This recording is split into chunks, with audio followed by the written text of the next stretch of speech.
நான் உங்க சுஜி. இன்னைக்கு சுஜிஸ் கிச்சன்ல ஒரு சூப்பரான லஞ்ச் ரெசிபி பார்க்கலாம்.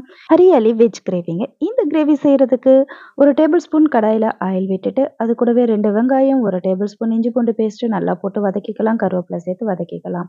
இதுக்கு ஒரு பேஸ்ட் ரெடி பண்ணிக்கலாம். அதுக்கு ஒரு 1/4 கப் அளவுக்கு தேங்காய் பூ, அது கூட ஒரு 2 பச்சை மிளகாய், 2 தக்காளி, புதினா, கொத்தமல்லி, அது கூடவே பட்டை, கிராம்பு, ஏலக்காய், பிரிஞ்சி இலை, அது கூடவே ஒரு 1/4 டீஸ்பூன் மிளகாத்தூள், ஒரு 1/2 டீஸ்பூன் மல்லித்தூள், 1/2 டீஸ்பூன் சோம்பு, 1/2 டீஸ்பூன் ஜீரகம், ஒரு 4 மிளகு, அது கூடவே ஒரு 10 முந்திரி பருப்பு, ஒரு 1/2 டீஸ்பூன் அளவுக்கு பொட்டுக்கடலை எல்லாத்தையும் சேர்த்து நல்லா மையா அரைச்சி பேஸ்ட் ஆக்கி வச்சுக்கோங்க. வதக்கின வெங்காயத்தோட காலிஃப்ளவர், வேக வச்ச உருளைக்கிழங்கு எல்லாத்தையும் சேர்த்து நல்லா வதக்கிட்டு இந்த மசாலாவையும் சேர்த்து ஒரு 10லேருந்து 15 நிமிஷம் நல்லாவே எண்ணெய் பிரிஞ்சு வர அளவுக்கு வதக்கி எடுத்தீங்கன்னா சூப்பரான என்னோட ஸ்டைலில் ஹரியாலி வெஜ் கிரேவி ரெடி ஆயிடுங்க.